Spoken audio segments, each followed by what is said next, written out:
बच्चों, मैं आप लोगों के सामने आज बोर्ड एग्जाम जो 10th क्लास का एक थ्योरम है, प्रमेय है, उसके बारे में मैं आज आप लोगों के सामने बताने जा रहा हूं। यह बहुत ही महत्वपूर्ण प्रमेय है, थ्योरम है, जो लगभग परीक्षा में आता ही है और यह देखा गया है कि कई बार यह प्रश्न एग्जाम में आया है। तो चलिए हम लोग चलते हैं। जो हमारा प्रश्न रहेगा, सिद्ध करें कि एक समकोण त्रिभुज में कर्ण का वर्ग अन्य दो भुजाओं के वर्गों के योग के बराबर है। कम से कम यह जो कथन है इसको जरूर याद रखिएगा और इसको सिद्ध करने की कोशिश कीजिएगा। फिर से मैं एक बार प्रश्न दोहरा दे रहा हूं। एक समकोण त्रिभुज में कर्ण का वर्ग अन्य दो भुजाओं के वर्गों के योग के बराबर होता है। तो जैसे हम लोग जब सिद्ध करने लगेंगे तो सबसे पहले चित्र जरूर आप बनाइएगा। चित्र बहुत महत्वपूर्ण है। तो इस तरह से आप एबीसी एक समकोण त्रिभुज हमने बना दिया। हम लोग जानते हैं कि समकोण त्रिभुज किसे कहते हैं। तो समकोण त्रिभुज वैसा त्रिभुज है जिसके एक कोण की माप 90 डिग्री हो। तो यहाँ पे मैंने एक त्रिभुज बना दिया। इसमें हमारा जो सबसे बड़ी भुजा होती है वो क्या कहलाता है, कर्ण। और उसके तो यहाँ पे और अन्य दो भुजाएं होती है, वो उसी को हम लोग को सिद्ध करना। तो यहाँ पे हमने लिख दिया, माना कि एबीसी एक समकोण त्रिभुज है जिसमें जो कोण बी है वो है 90 डिग्री। ये कोण बी है 90 डिग्री। तो हमें सिद्ध क्या करना है, तो हमें सिद्ध करना है कि एसी का स्क्वायर, यानी कि जो सबसे बड़ी भुजा है, सबसे बड़ी भुजा कौन सी है, कर्ण है, यानी कि एसी का स्क्वायर बराबर अन्य दो भुजा एबी और बीसी के वर्गों के योग के बराबर होता है। यानी एसी का स्क्वायर बराबर एबी का स्क्वायर प्लस बीसी का स्क्वायर। तो इसे सिद्ध करने के लिए कभी कभी हमें रचना या बनावट की आवश्यकता पड़ती है। तो हमने यहाँ पे रचना लिख दिया, आप यहाँ पे बनावट भी लिख सकते हैं। तो हमने रचना क्या किया, हमने बीडी लंब डाला एसी पर, बीडी लंब डाला एसी पर। चलिए यहाँ पे देखते हैं। जैसे हमारा समकोण त्रिभुज था, जो सबसे बड़ी भुजा है उस पे शीर्ष बिंदु ए से बीडी लंब डाला एसी पर। तो रचना में हम लोग सबसे पहले ये कर लेंगे, इससे आपको सुविधा होगी सिद्ध करने में। अब हम लोग आते हैं, उत्पत्ति यहाँ पे लिख सकते हैं या क्या लिख सकते हैं, प्रमाण लिख सकते हैं। तो यहाँ पे हम लोग प्रमाण लिखे हैं, प्रमाण में हम लोग सिद्ध करने। अब यहाँ से इसे हम लोग सिद्ध करना शुरू करेंगे।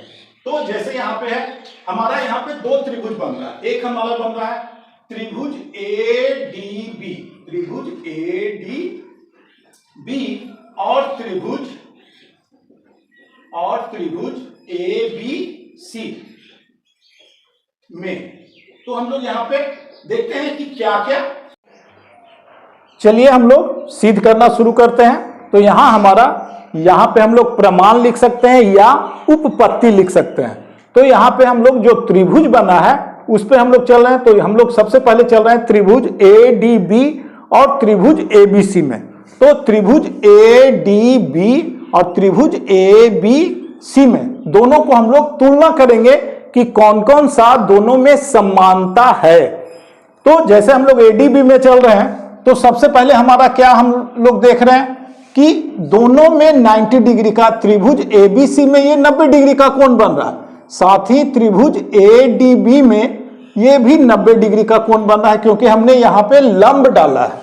तो यहाँ पे हम लोग क्या करेंगे, कोण एडीबी बराबर कोण एबीसी। क्यों, क्योंकि वो 90 डिग्री है, या यहाँ पे लिख सकते हैं बराबर 90 डिग्री। लोग समझ जाएंगे कि यहाँ पे क्यों हुआ ये दोनों आपस में बराबर 90 डिग्री है। इसके अलावे जो हम लोग देख रहे हैं कि ये जो कोण है दोनों में उभयनिष्ठ है। उभयनिष्ठ है कि नहीं, यानी कि कोण बीएडी बराबर कोण बीएसी।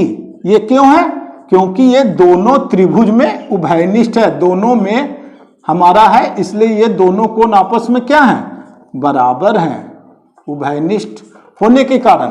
तो यहां पे एंगल यानी कि कोण प्रमेय से प्रमेय से हमारा यहां पे क्या हो जाएगा, त्रिभुज ए डी बी समरूप है। ये समरूप का संकेत है, त्रिभुज ए बी सी।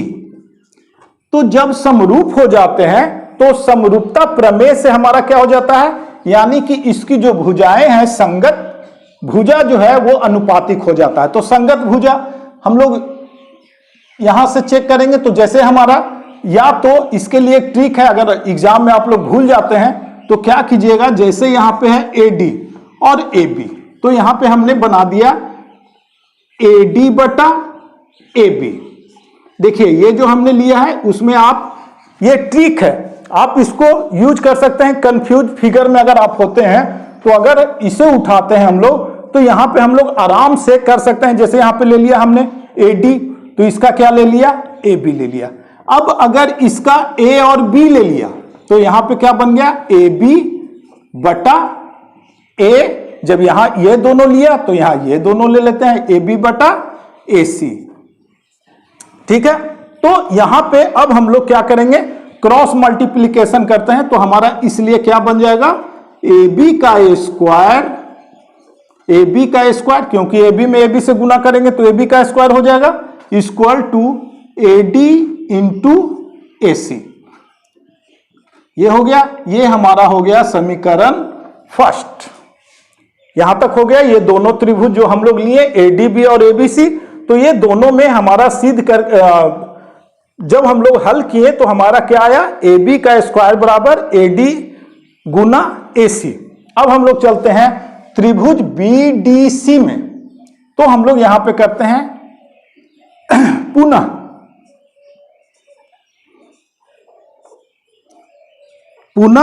त्रिभुज बी डी सी तथा त्रिभुज ए बी सी में। अब जिस प्रकार से दोनों त्रिभुज बना है तो दोनों, एक तो हमने हल कर दिया, अब दूसरे पे चलते हैं।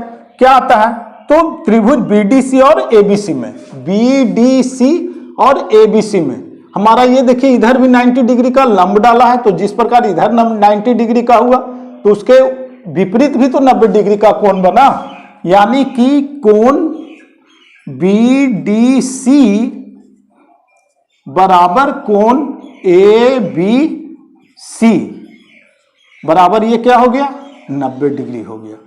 ठीक है, फिर उसके बाद जिस प्रकार इसमें ए उभयनिष्ठ था, इसमें हमारा कौन सा हो गया, ये वाला कोण हमारा उभयनिष्ठ हो गया, यानी कि कोण बी सी डी बराबर कोण बी सी ए। ये भी क्यों, क्योंकि यह दोनों में क्या है, उभयनिष्ठ है, उभयनिष्ठ है। यहां पे बगल में आप लिख दीजिएगा ब्रैकेट में कि यह क्यों है, तो यह उभयनिष्ठ है इसलिए। अब हम लोग आगे चलते हैं। तो जब ये दोनों है तो उसी प्रकार क्या हो जाएगा, एंगल एंगल अभिग्रहित से हमारा क्या बन जाएगा, त्रिभुज बीडीसी समरूप त्रिभुज एबीसी। जब समरूप हो जाते हैं तो उनके संगत भुजा क्या हो जाते हैं, अनुपात। जिस प्रकार यहां पे एडी बटा एबी लिया था, यहां पे हम लोग क्या करेंगे, इसे लेंगे बीसी। तो क्या करेंगे, इसलिए हमारा बन जाएगा बीसी बटा एसी, बीसी बटा एसी, एसी बराबर क्या बन जाएगा, डीसी बटा बीसी, डीसी बटा बीसी। जिस प्रकार यहां पे हम लोगों ने एडी लिया था ना, तो एडी बटा एबी बना, और यहां पे क्या किया था, एबी बटा एसी लिया था। उसी प्रकार यहां पे क्या हमने ले लिया, बीसी, इससे छोड़ के ये दोनों को ले लेंगे और बटा एसी। जिस प्रकार यहां पे हमने लिया बीसी एसी, उसी प्रकार यहां पे देखिए डीसी और बीसी, ये हो गया। यानी कि इसलिए क्या हो जाएगा, यहां पे हमारा क्रॉस मल्टीप्लिकेशन जब हम लोग करते हैं तो BC का स्क्वायर इक्वल टू AC गुना DC, AC गुना DC, ये हमारा समीकरण हो गया सेकंड। अब हम लोग क्या करेंगे, देखिए दोनों में हम लोगों ने तुलना कर दिया दोनों। अब हम लोग क्या करेंगे, यहां पे दोनों को जोड़ देंगे, समीकरण फर्स्ट को और सेकंड को। तो हम लोग यहां पे करते हैं समीकरण फर्स्ट और सेकंड को, यानी समीकरण फर्स्ट और सेकंड को जोड़ने पर, अब हम लोग दोनों को क्या करने जा रहे हैं, जोड़ने जा रहे हैं। जोड़ने पर क्या आता है देखते हैं, हमारा सिद्ध होता है कि नहीं होता है। तो जब हम लोग जोड़ रहे हैं यहां पे, तो हमारा क्या बन रहा है, समीकरण फर्स्ट में क्या था, AB का स्क्वायर, तो यहां पे कर देते हैं AB का स्क्वायर। तो सबसे पहले हम लोग चल रहे हैं बाएं पक्ष में, तो AB का स्क्वायर में हम लोग जोड़ देंगे किसे, BC का स्क्वायर, BC का स्क्वायर हम लोगों ने जोड़ दिया। अब उसके बाद हमारा जो दायां पक्ष है उसे हम लोग जोड़ते हैं, तो AD गुना AC है, AD गुना AC प्लस समीकरण सेकंड में क्या है, AC गुना DC, ये हमारा हो गया। अब ये दोनों तो हमारा है ही, यहां पे AB का स्क्वायर प्लस BC का स्क्वायर, और ये साइड हमारा, ये जो है दोनों में देखिए कॉमन कौन है, AC हो गया, तो यहां हो गया AC, तो बच गया क्या, AD plus DC, AD plus DC, ये हो गया। यहां पे और आगे हल करते हैं, तो यहां पे AB का स्क्वायर प्लस BC का स्क्वायर इक्वल टू, यहां पे हमारा AC है और AD प्लस DC, हम लोग चित्र पे आते हैं, AD प्लस AD, ये दिखाई दे रहा है ना आप लोग को, AD प्लस DC, तो ये दोनों को अगर हम लोग मिला देते हैं तो हमारा क्या बन जाएगा, AC बन जाएगा, यानी कि AC गुना AC, ये हो गया। इसलिए हमारा क्या आया यहां पे, AB का स्क्वायर प्लस BC का square equal to AC into AC, यानी कि AC का स्क्वायर। हम लोगों को सिद्ध यही करना था, ये देखिए यही AC का स्क्वायर इक्वल टू AB का स्क्वायर प्लस BC का स्क्वायर, तो यहां पे हमारा सिद्ध हो गया। ये हमारा इस तरह से बॉक्स में लिखकर आप यहां पे लिख सकते हैं प्रमेय संपन्न, प्रमेय संपन्न लिख सकते हैं, या हम लोग लिख सकते हैं सिद्ध हो गया। यहीं पे हमारा ये समाप्त हो गया, और इसके अगले वीडियो में मैं इसका विलोम जो है उसे मैं पोस्ट करूंगा। आप लोग बच्चों ध्यानपूर्वक इसे रिवाइज करना और अच्छी तरह से एग्जाम में इसी प्रकार से आप बनाइएगा, आपको फुल मार्क्स मिलेगा। धन्यवाद। कम से कम इसे लाइक, सब्सक्राइब और शेयर बटन दबाना ना भूलें, ताकि आने वाले वीडियो आपको सबसे पहले आप तक पहुंचे। मेरा यही उद्देश्य है कि आप लोग कम से कम इसे सीखें और आगे आप अपने एग्जाम में अच्छी तरह से इसको लिखेंगे। कम से कम लाइक तो जरूर कीजिएगा, साथ ही सब्सक्राइब का बटन जरूर दबाइएगा। धन्यवाद।